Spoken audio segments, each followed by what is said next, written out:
बेटी का फर्ज। प्रताप अपनी लाडली बेटी नेहा के लिए बेड टी लेकर उसके पास जाता है और अपनी बेटी से कहता है, अरे मेरी प्यारी सी बच्ची, चलो अपना चांद सा मुखड़ा अपने पापा को दिखाओ। तुम्हारे पापा तुम्हारे लिए बेड टी लेकर आ गए हैं। चलो चलो जल्दी उठो बेटा। गुड मॉर्निंग पापा, आप कितने अच्छे हैं, रोज मेरे लिए बेड टी लेकर आते हैं। चलो उठो, तुम्हें हॉस्टल भी जाना है ना। पापा कितनी जल्दी छुट्टियां खत्म हो गई, मुझे ना आपको छोड़कर जाने का मन ही नहीं कर रहा। मुझे पता है बेटा, पर पढ़ाई सबसे पहले। चलो अब जल्दी से उठो, नहीं तो लेट हो जाओगी। और जल्दी से अपनी चाय खत्म करके रेडी होकर नीचे आ जाओ। अपने पापा की हाथ की बनी हुई चाय पीकर नेहा जल्दी से अपने हॉस्टल के लिए रेडी होकर नीचे आती है। पापा के पैर छूती है और गले लगते हुए कहती है, पापा आप भी साथ चलो ना। अब मेरी बच्ची डॉक्टर बनकर ही वापस आएगी, और जब मेरा मन किया करेगा ना, तब मैं तेरे हॉस्टल आ जाऊंगा तुझसे मिलने के लिए, ठीक है? हाँ। इतना कहकर नेहा अपना बैग उठाकर हॉस्टल के लिए निकल जाती है और वहीं अब पढ़ाई करने लग जाती है। ऐसे ही कुछ समय बीत जाता है। एक दिन उसकी मुलाकात मोहन नाम के लड़के से होती है। मोहन भी डॉक्टरी की पढ़ाई कर रहा होता है। देखते ही देखते उन दोनों के बीच काफी अच्छी दोस्ती हो जाती है। वो पूरा समय साथ बिताते, बातें करते रहते। एक दिन नेहा मोहन से कहती है, मोहन हमें शायद अब नहीं मिलना चाहिए। मैं यहाँ पढ़ाई करने आई थी, लेकिन तुमसे दोस्ती हो गई और हम दोनों की दोस्ती कुछ ज्यादा ही आगे बढ़ रही है। मुझे अपने करियर पर फोकस करना है। प्लीज तुम भी अपने करियर पर फोकस करो और मुझे भी करने दो। पर नेहा, पढ़ाई से हमारी दोस्ती का क्या लेना देना? हम पढ़ाई कर तो रहे हैं और हमारी दोस्ती एक जगह है। नहीं मोहन, अब हम एक दूसरे से बात नहीं करेंगे। नेहा की ये बात सुनकर मोहन चुपचाप वहां से चला जाता है। ऐसे ही कुछ दिन और गुजर जाते हैं, जिसके बाद मोहन नेहा के पास आता है और कहता है, नेहा मैं तुमसे बहुत प्यार करता हूँ और मैं तुमसे शादी करना चाहता हूँ, और इसीलिए मैं तुम्हें अपनी माँ से मिलवाना चाहता हूँ। मोहन मैं... क्या नेहा, मुझे पता है तुम भी मुझसे प्यार करती हो, पर दिक्कत क्या है? मोहन मैं तुमसे प्यार करती हूँ, लेकिन मैं यहाँ पहले अपने पापा का सपना पूरा करने आई हूँ, और वैसे भी पापा लव मैरिज के अगेंस्ट है। मैं चाहकर भी तुमसे शादी नहीं कर सकती।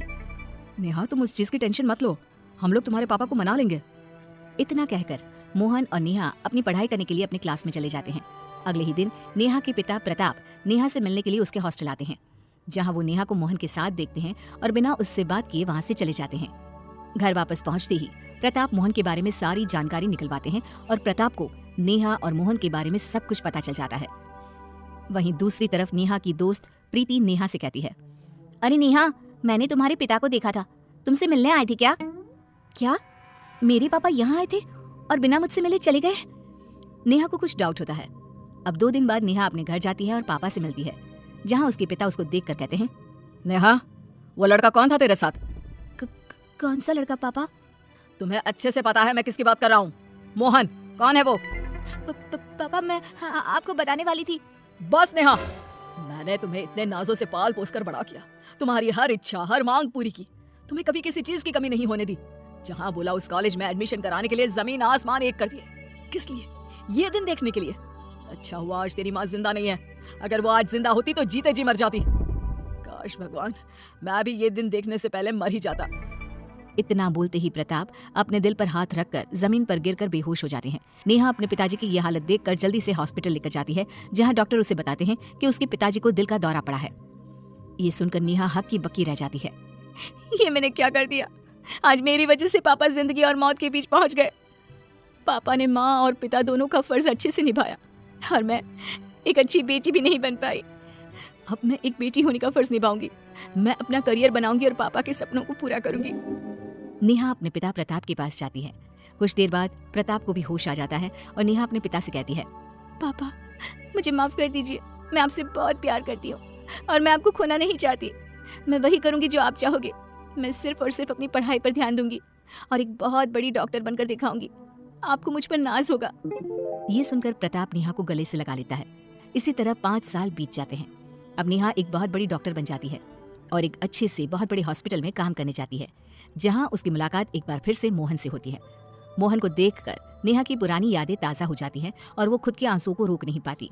नेहा को देखकर मोहन उसके पास आता है और कहता है, इतने सालों बाद तुम्हें देखकर अच्छा लगा, लेकिन तुम रो क्यों रही हो? छोड़कर तो तुम ही गई थी ना, मैं तो आज भी वहीं खड़ा तुम्हारा इंतजार कर रहा हूँ। मोहन मुझे माफ कर दो, उस समय वही हम दोनों के लिए सही था और आज भी मैं तुमसे यही बोल सकती हूँ कि हम कभी एक नहीं हो सकते मोहन। इतना बोलते ही नेहा वहां से चली जाती है और घर जाकर अपनी डायरी में अपनी सारी मन की बातें लिख देती है कि तभी वहां प्रताप आ जाता है। नेहा जल्दी से अपने आंसुओं को पोंछ लेती है और पिता से कहती है, पापा आप यहाँ? बेटा तू अब तक हॉस्पिटल नहीं गई? मैं हॉस्पिटल गई थी पापा, लेकिन कुछ काम याद आ गया इसलिए मैं आ गई। अच्छा मैं चलती हूँ। ये बोलकर नेहा वहां से चली जाती है। प्रताप अपनी बेटी की डायरी पढ़ लेता है, जिसके अगले ही दिन वो नेहा की शादी की बात शुरू कर देता है। नेहा भी अपने पापा की खुशी के लिए एक बार भी बिना कोई सवाल किए या लड़के की फोटो देखे बिना शादी के लिए हामी भर देती है। दिन बीतते हैं और शादी हो जाती है। अभी तक भी नेहा ने अपने पति का चेहरा नहीं देखा होता। शादी के बाद ससुराल पहुंचकर जब नेहा अपने कमरे में जाती है तो वहां मोहन को देख हैरान रह जाती है। तुम यहाँ क्या कर रहे हो? मुझे कुछ समझ में नहीं आ रहा। ये तुम्हारा घर है? कहीं मेरी शादी तुम्हारे भाई से तो नहीं होगी? मेरा कोई भाई नहीं है नेहा, और रही बात शादी की तो वो मेरी हुई है तुमसे। क्या? ये कैसे हो गया?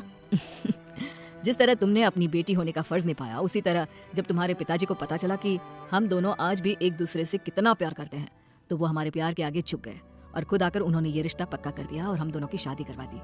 और तुम्हें कुछ भी नहीं बताने के लिए उनसे मैंने ही कहा था। क्यों, लग गया ना झटका? जिसके बाद नेहा और मोहन हंसने लगते हैं और अब नेहा अपने ससुराल में अपने पति और सास के साथ खुशी खुशी रहने लगती है। प्रताप भी अपनी बेटी की खुशी में खुश रहते हैं।